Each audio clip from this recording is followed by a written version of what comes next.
Hey guys, and welcome to Finish That First Draft, part of the Storycraft series. And I am Katie Salidas. I'll be guiding you through all of the steps that we need to help ourselves finish that first draft and get our books closer to being published. So let's jump right on in. What are the steps to writing? Writing seems like it's a very easy thing. And when realistically you look at it, it is sit down and write the book. There's a lot more involved in the process of writing. So while we can have a little laugh here saying that our steps are number one, sit down, and number two, write, we know it's a lot harder. And a lot of these pitfalls we're going to go through are what we run into as authors, as first-time authors, that stop us from getting that project finished. And honestly, the first draft, it should be the easiest draft for you. It is where creativity gets to play. And a lot of times we bog ourselves down. We stop ourselves from finishing. So let's go ahead and dive on in. So right at the beginning, what is writing? Writing is sitting down and it is putting words on the page. What is not writing? It's not thinking about writing, buying books on writing, talking about writing, listening to podcasts about writing, attending writing conferences, dreaming about writing, watching movies about writing, or talking to your cat about writing. Although I should say my cat loves all of my ideas, so I think that helps at least a little bit. But none of these things are actually helping you write. You do have to put your butt in the chair and get that manuscript written. So how do we do that? Well, first we need to identify what kind of a writer we are, because that actually helps guide you towards the best path for you as a writer to get that book finished. And in the writing world, we have plotters and we have pantsers. And you know what? There's a million shades of gray in between that, and you can actually be a little bit of both. That's fine. But understanding your writing style will help you to organize yourself so you can get through that first draft. So let's look at these individually. A plotter is somebody who likes to research and outline and get their story down before they write it. They want to have a plan of action to write from, and that's a good thing. That gives them the option of knowing where they're heading all the way from start to finish, which stops us from having a little bit of writer's block. It lets us get excited about the plot twists that we're going to invent for our characters so that we can't wait to get to them.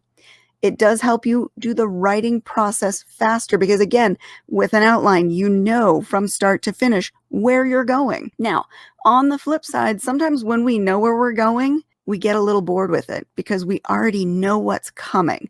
So that can be a little bit of a downer for the plotters. They already know what's going to happen.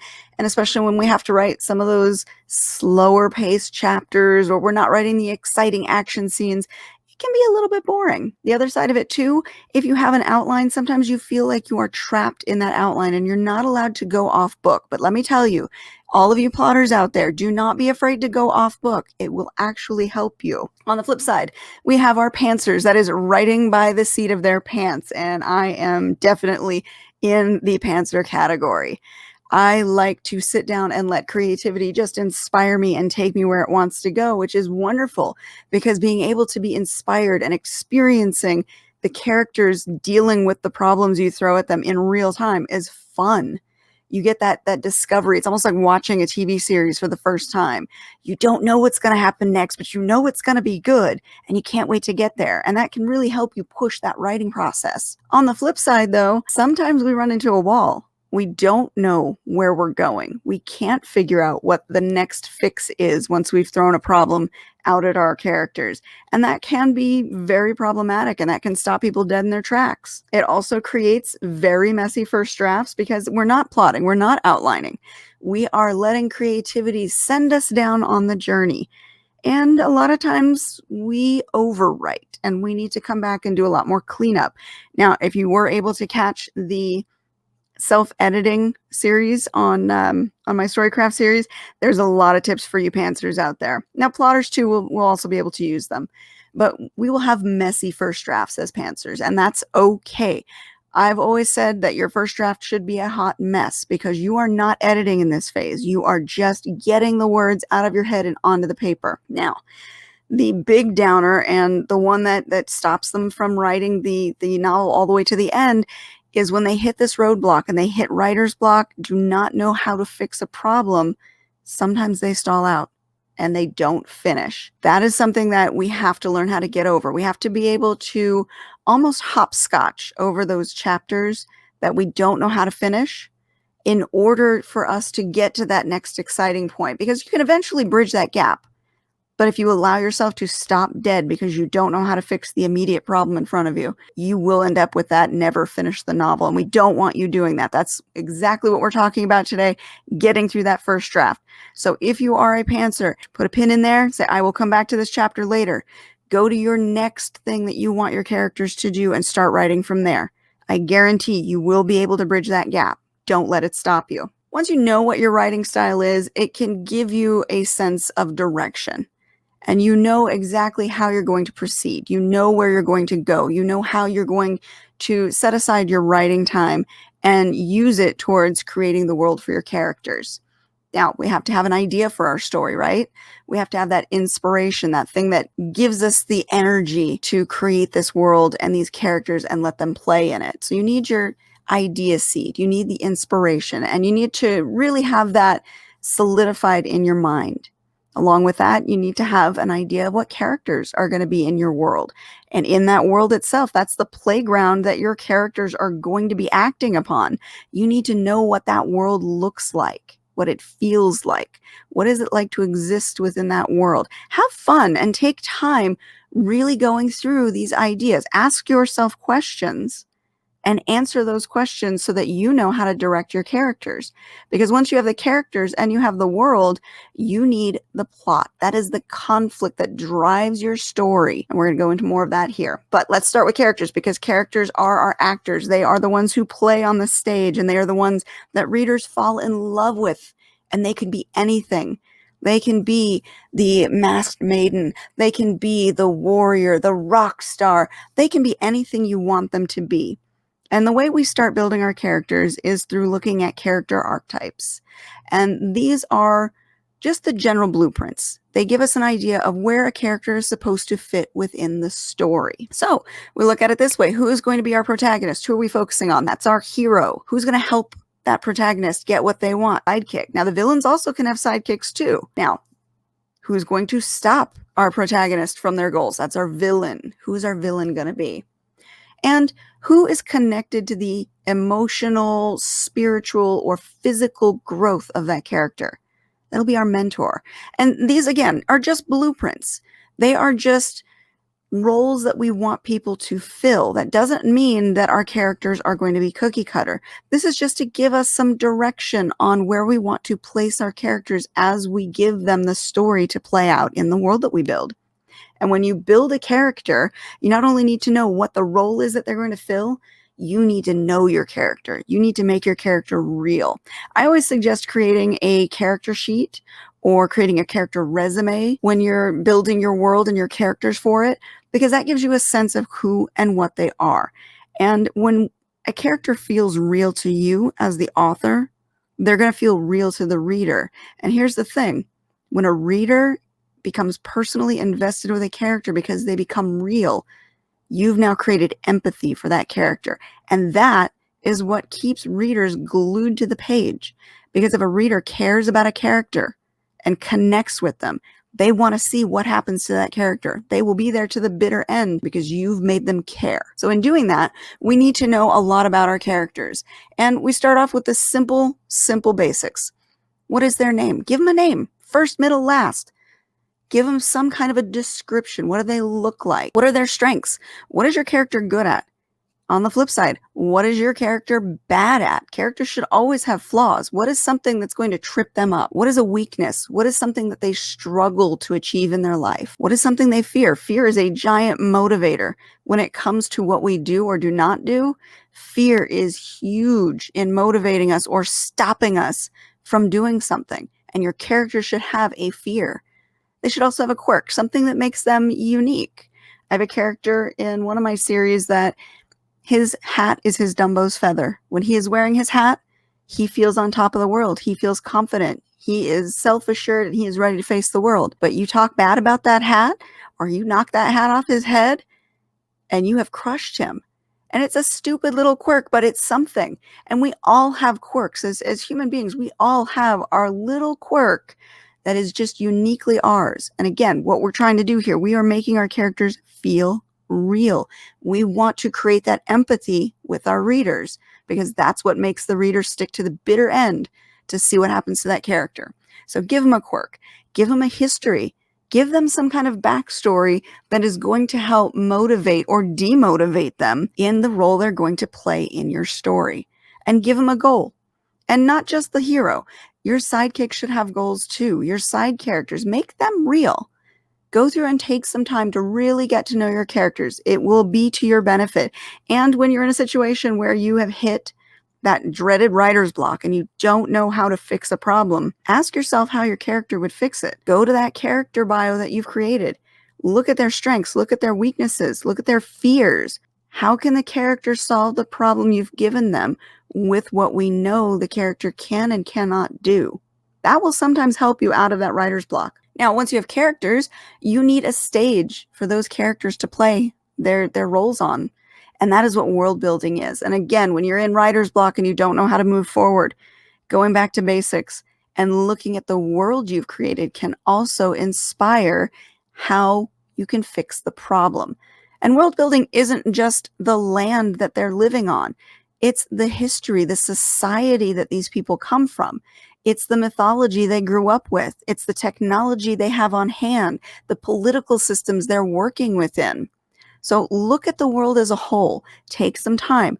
Give yourself the ability to really play and ask questions and answer those questions. When you ask yourself, what does the land look like? Answer it. What does the land look like that they're living on? What is the weather like? What is the weather historically like? Is the weather going to be a problem in your character's journey? What animals or creatures live in this world? And do the characters interact with them? Are they predators or prey? Answering the questions that you ask yourself will help you feel like the world is more real to you. And again, when it's real to you, it's real to your reader. So take your time, even if you're a pantser. If you are hitting that dreaded writer's block, go back to basics. Look at the characters. Look at the world you've created and see if diving deeper in and asking yourself questions and answering those questions about your characters or the world help you figure out that problem. 9 times out of 10, it will. And once we have our characters and we have our world, we need conflict, and conflict is our driving force. Conflict comes in many different flavors, and you want to employ as many of these types of conflict as possible when you're creating your story. The more conflict we give, the more tension it creates. The more tension that's there, the more readers need to stick to the bitter end to see if their character that they now love, that they have empathy for, is going to make it through the conflict you've thrown at them. So you're creating that self-fulfilling prophecy. So let's look a little bit at these 7 types of conflict because they're very important. Person versus self is I am my worst enemy. I am the one causing all of my problems. I am the one who has created all of the conflict in my life. I am the bad guy. I do everything wrong. It could be a mental illness like depression. It could be that they are naturally clumsy and they're constantly screwing things up. It could be somebody who is new at their job and doesn't know how to do things and screws it up on day one. These are the types of conflict that we do within ourselves. It's that negative talk to ourselves. And that's something that, again, if you're creating a real character with empathy, you're going to play on, because we as humans are our own worst enemy. We say the worst things to ourselves than anybody out there could say to us. Person versus person. That is the me versus you. That is the hero versus villain. That is the one-to-one duke it out conflict. And a lot of times that is your big struggle at the end, the hero versus the villain, who's going to win. It can also be smaller in scale. It could be a relationship that's breaking up. It could be a fight with your mother. It could be a fight with your teacher. It can be little conflicts as well as big. And again, we want to employ as many types of conflict as possible within our story. So you're going to use these on different levels. Person versus nature. A lot of survival stories use this. Nature can be deadly. You could freeze to death. You could starve to death. You could be caught out in the middle of a desert. You could be hiking and fall down a mountain and get your hand caught and have to figure out how to get free from that when you're all by yourself. I think there was a movie about that recently, or not recently, but It is you battling any of the elements. And that can be a very interesting kind of conflict that can stop people in their tracks, stop forward progression of characters who are on a journey. Or it could be something that is the main conflict of a story. Again, survival stories, natural disasters, freak snowstorms, caught out in the middle of the ocean on a sinking cruise ship. Those kind of things, that's fighting against nature and trying to survive. Person versus society. This one was played out in a lot of the dystopian novels. This is the political system against you. This is the family system against you. Whatever society you are fighting against, where your main character is in conflict with the ideals and the teachings and the structure of the society that they belong in, and how they fight against that. Person versus technology. This one's always a favorite of mine. It can be as big as the Terminators coming to kill you, or it can be that your damn iPhone is broken and you didn't get an email you needed. It is any conflict between you and technology that is part of your story. And again, you're going to use this on different levels. And you're going to use probably all 7 of these types of conflict within your story. You don't need to pick just one. They can be huge conflicts. They can be small conflicts, but you're going to use as many as possible in your story, because conflict creates tension. Tension creates that need for the reader, who now has empathy for your characters, to stick it out and see if they can make it through. Person versus fate or the gods. This is usually the religious aspect. It can be, in the mythological stories where the gods are literally coming down to exact their will, revenge, whatever on the poor humans. Or it could be the religion that is the problem, and a person fighting against the religious society that they're in. It can be a little bit of that. And person versus the supernatural. This one gets lumped in a lot with the person versus fate, but I break it out into a separate, because I think person versus supernatural is more about fighting against supernatural creatures. This is your vampires, your werewolves, your witches, your fae, all of the magical creatures that are out there that your character is fighting against or in conflict with. So you have 7 different types of conflict to choose from. Choose all of them and pepper them in wherever you go throughout your story. That creates your tension. And as you're going through the story, when we look at the plot outline, and I'm sure you guys have seen this before, if you notice these little arrows here, the inciting incident, the catalyst, the choice, the kink in the plan, these are points of conflict. This is where you're using conflict to create the tension points through that rising action. It makes your readers need to follow to the end. Can they make it through all of these points of conflict? That's what makes a story interesting. Now, the plot itself is just the container all of this fits into. It is the structure of when these plot events come in. But what you really need to focus on is the conflict. That is where you capture reader interest. That is the fun of the story, because putting your characters through hell, giving them conflict and seeing if they can make it through, is what keeps a reader glued to the page. So focus when you're writing your first draft here. And again, writing your first draft, it should be a hot mess. That's fine. Don't worry about editing. Throw as much conflict at your characters as you can. The more conflict you throw at them, the more interesting you make the story, the more readers need to stick out to the end to see if your characters will make it. And also it can be fun for you too. I think that's the conflict tends to be more of the fun parts for me when I'm writing. I really enjoy seeing if I can throw something at my characters that might be a game changer, game ender, and figuring the way out of it. Now, we talked about plotting versus pantsing. And again, those are legitimate styles of writing. Neither one is better than the other. It is just your natural style. But for those of you who do feel like you need a little bit of structure, but maybe you're more in the pantser category, that's me. I like to use beat sheets or to-do lists for my characters. And this is something that will just simplify what you aim to go for in the story. You don't have to break it down into the 3 acts if you don't want to. So I've given you 2 choices here.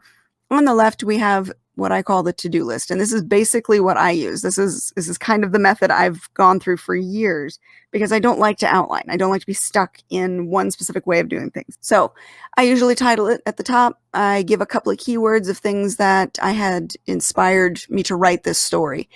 and what kind of a theme I'm going for. Am I going for a mystery, a thriller?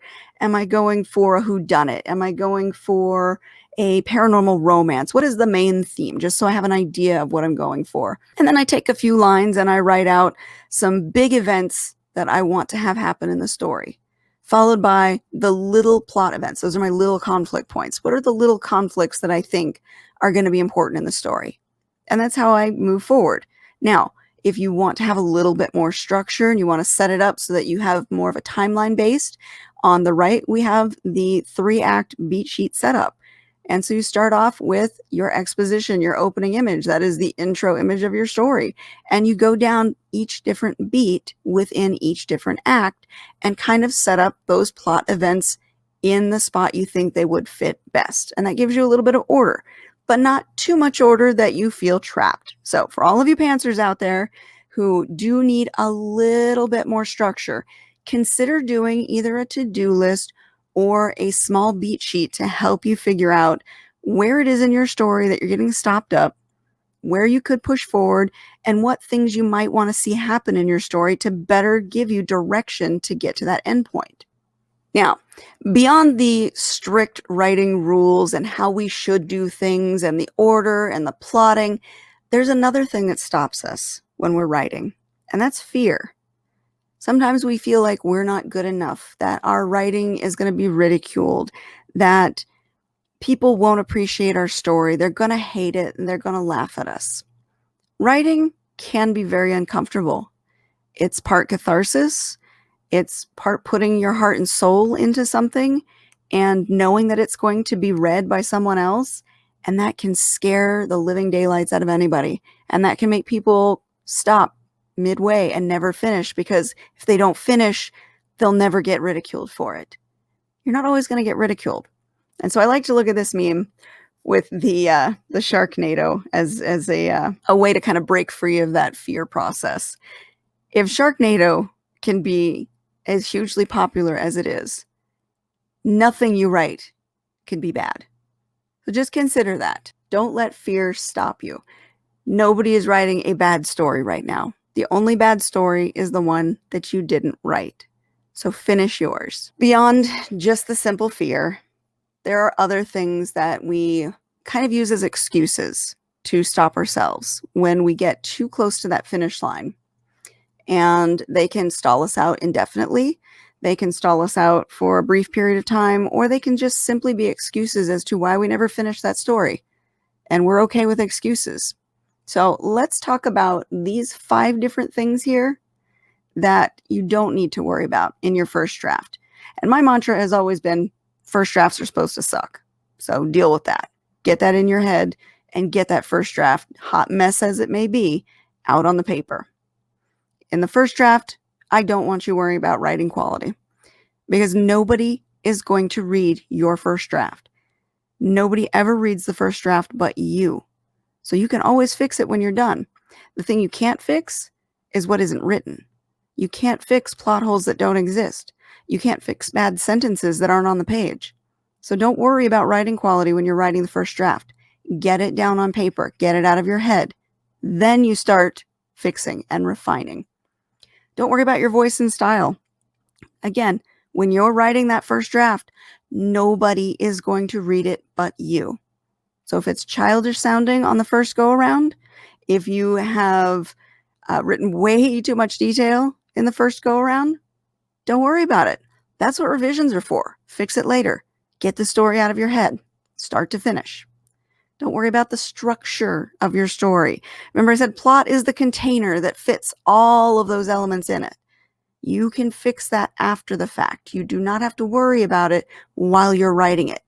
Getting it out of your head is the most important. Don't worry about following an exact line. Remember I said at the beginning, plotters, if you go off book, that is okay. Sometimes creativity takes you down an amazing road. Don't stop yourself from doing that. Don't worry about the minute details or descriptions yet. A lot of times when I write my first draft, it is a skeleton, and that's what I call it. I am very, very brief in my first drafts. I go through in my second draft. That is where I start to add meat to the bones. So if you don't have a lot of description in your first draft, that's fine. You can always fix it in revisions. That is what revisions are for. So again, just write the damn book. Okay? Don't let fear stop you. Don't let excuses stop you. You can do this. First drafts are supposed to suck. Say it again. First drafts are supposed to suck. Nobody is reading it but you. Just get it written. You can do this. Now, we did mention the whole plot and character and structure. And if that scared a few of you guys out there, I hear you. It can be a little overwhelming looking at all the rules that are supposed to be part of the writing process. And I will tell you, my first book took me 5 years to write. And it wasn't because I wasn't inspired. It wasn't because I didn't know where the story was going. It was because I felt like I had to follow the writing rules to a T. I had to have an outline. I had to have so much structure. I had so many things that I had to do that I got overwhelmed and I didn't want to write. And it wasn't until I took the time to let myself just write, just enjoy the creative process of writing and let the words flow. It wasn't until I got to that point that I finished the story. And that first book took 5 years. The second book took 6 months. Huge difference. And on average, I write about 3 books a year. And that's a comfortable pace. If you set yourself a goal of, let's say, 1,000 words a day, 500 words a day, you can have a full first draft written in 2 to 3 months.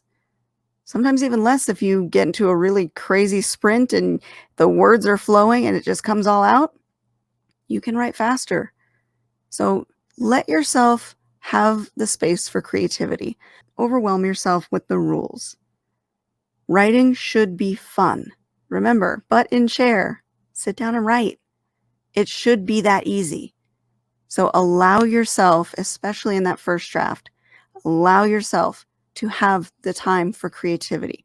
Allow yourself to write whatever comes to mind. Remember, no one reads that first draft but you. One of the things that I like to do is set myself some goals. So I'm going to give you a few secrets that I use to help me get through those first drafts. And again, I write about 3 books a year. So I do a lot of writing, and I've learned, being a mom of 3 kids, being a small business owner, time is precious. And if I want to get those words out, I have to have time to do it. I have to treat it like it's important to me. Otherwise, I won't do it. So set aside time every day that is your writing time. Okay. Just like with self-care, you need to take time for you. Otherwise, you can't handle everything else out there. If writing is important to you, set yourself time every single day or every weekend. But you need to have a schedule. You need to give yourself that dedicated time that is just for writing. Focus on small goals. Remember I said 1,000 words a day, 500 words a day. It adds up quickly, a lot quicker than you might think. But if you give yourself a goal, when you achieve it, you get that little burst of dopamine in your brain that tells you did a good job. And that good feeling makes you want to do it again. So setting aside your time and giving yourself those small goals, you're setting yourself up to win. You're setting yourself up to want to keep continuing to achieve those goals, especially when that goal is having that book in your hand at the very end. You want that. You want to get there. Allow yourself the time for creativity gaps. Remember earlier I said, be willing to put a pin in it. If you hit a wall, you get to a chapter where you cannot see how to fix or how to get your characters through the problem that you gave them. Don't just sit there and focus and remain in that spot. Put a pin in it. Jump to another chapter. Go back to your outline. Go back to your to-do list and go, okay, what did I want my characters to do next? Jump ahead. You'll figure out how to bridge the gap. I guarantee you will. But don't stop dead just because you can't figure one problem out. Come back and fix that gap. A lot of times I'll put it in brackets. Something, something, something happens here in big bold letters and brackets so that I know when I go back through my manuscript, oh yeah, I've got to fix that. But by jumping ahead and allowing yourself to get to that next part, you keep that creativity flowing. You keep that excitement flowing. Next, silence the editor. I have said it a bunch of times and I will continue to say it. If you follow this Storycraft series, you will hear it time and time again. That first draft is supposed to suck. No one is going to read it but you. Revisions are where you fix it. Do not let that inner editor tell you, well, that sentence sucks, don't say that, that's the wrong description. No, silence the editor. Get it out of your head now. Get the story out in whatever shape it comes out so that you can have something to revise later. That is what revisions are for. Also, prepare your writing space, and this is one I'm very guilty of myself. If I set aside 2 hours to write, that 2 hours needs to be dedicated for writing.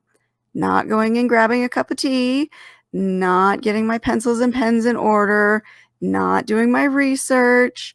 We're all guilty of that. Writers are fierce procrastinators, and we know every trick in the book to procrastinate and avoid getting those words on the page. When you set yourself time for writing, it needs to be writing time. Be ready to come to the pen and paper or the keyboard in your word processor and get the words out. That way, you are focused on your goal. And remember that little dopamine burst you get when you've got a small goal and you achieve it? That is just going to reinforce your desire to write more and more. So make sure that when it's writing time, you are ready to write. Now, I know what you're saying. Okay, I followed everything, but I still have problems that I need to fix, and I'm still stuck on my manuscript. What do I do? Let's look at some of the most common first draft problems and how we can fix them. All right, starting off with the outline has gone out the window. I told you, be okay with going off book. Sometimes when we write the outline and we think, oh, this is perfect, we're not going to deviate from it, this story is going to be easy to write.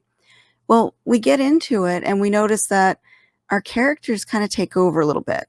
And our characters want to go this way instead of that way. And we start veering off of our path a little bit.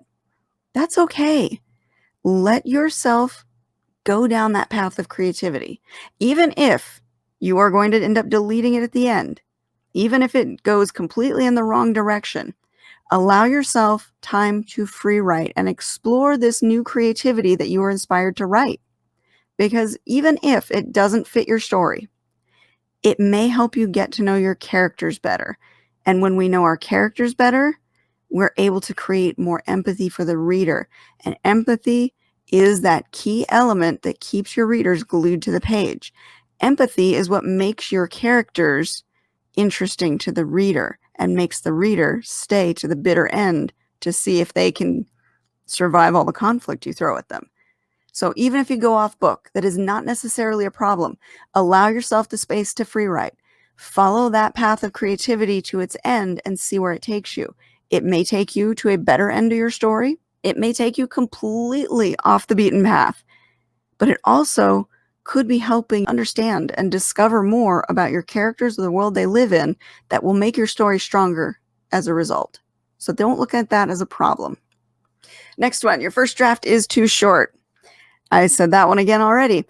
I write skeleton drafts as my first draft. In fact, most of my first drafts tend to look more like a screenplay than a first draft because I hear the characters speak before I see what they're doing.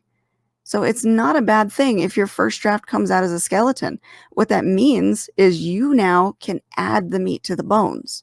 When you go back through and you do your revisions, now you can really add that depth into the world they live in. You can add the colors, the feelings, the textures. You can create a more full world. You can create more character development. You can show how the characters interact. You've got a lot to work with. That's what revisions are for. So don't worry if your first draft comes out too much like a skeleton. That's not really a problem. The point was to get your first draft out. Once you've got something, then you go back and fix it. Oh, this one's a big one. So let's say we started writing and we were focusing on one character. Midway through the story, we realized that's not supposed to be our focal character. Really, the secondary character was the one we needed to pay more attention to. Well, that's okay. Now you have options. You can do stories from multiple characters' point of view. You could switch your story now to the other character. Yes, that's going to mean some rewriting, but you've already written a bulk of the story, which means you know enough about your world and you know enough about your characters to really give it more depth. Even if you have to write a little extra, all is not lost.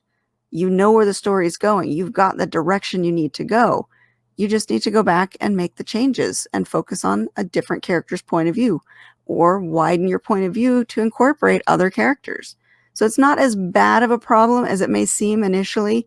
Yes, it does mean more time, but if our end result is a good story, then we're willing to take the time, because you're going to have revisions either way. So don't look at it as a problem, look at it as an opportunity. Oh no, all plot and no emotion. So for those of us who plot our stories out and we plot it, write it exactly to plot, and we reread it and go, ooh, this just doesn't feel like I'm connecting with the characters. I don't have the empathy that I need to really care about these characters. Again, that is what revisions are for. Go back and look at your characters. Did you create a character Bible? Did you create a resume for them or a bio? If you didn't, now's the time to go back and do it. Create those character sheets and really take a deep dive on your characters. Learn their motivations. Learn what their likes and dislikes are. And then go back in your revisions, because we always have revisions. And as you go through each scene with those characters, focus in on their likes, their dislikes, their desires, their strengths, their weaknesses, and flavor the scenes that they're in with those things that you now know about them. The emotions will come out. Remember, empathy is what makes readers care about your characters. So making them feel real is the goal. And that means going back in and adding those layers, just like with the skeleton draft, adding meat to the bone. That is what's going to deepen your story. So it's not a problem. It's just another thing you add in revisions. Last problem. You hate it. Well, today is one day. You may hate it today. Let it rest. You might find you like it tomorrow. Or if you've let it rest long enough, you might figure out why you hate it. And from personal experience, and this is something I'm actually doing right now. So this is something I've gone through. I've written 30 books.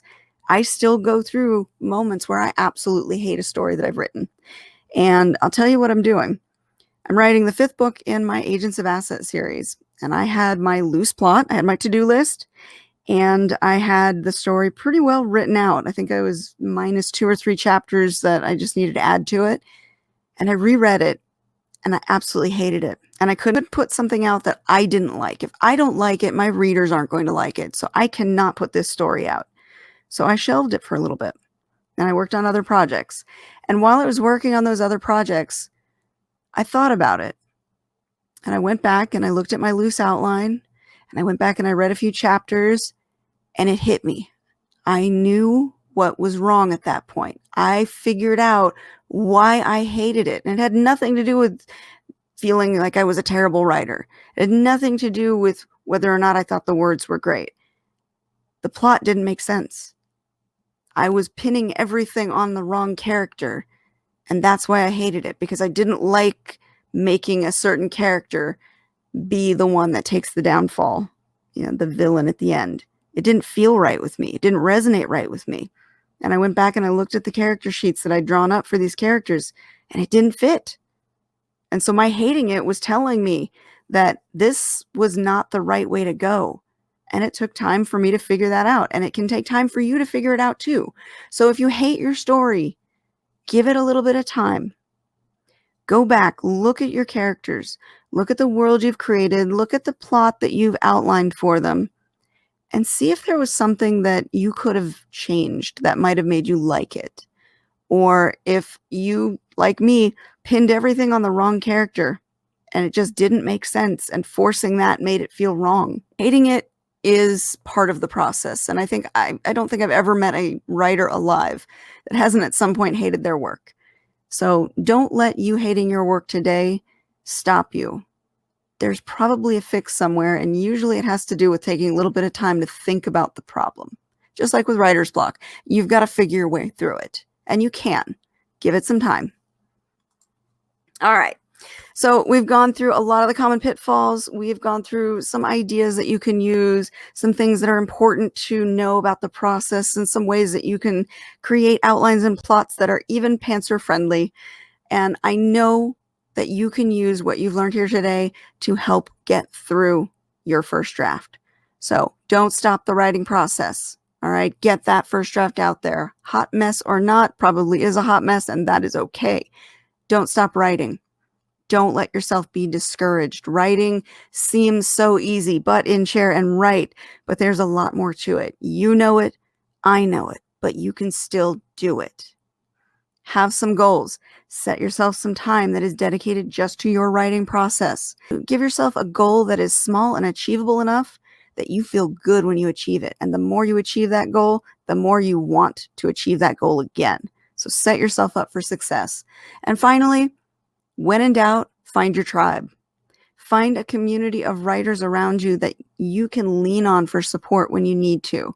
That you can, if you hate your work, reach out and go, hey, can you read this and let me know what you think? Find some writers who understand the process just like you.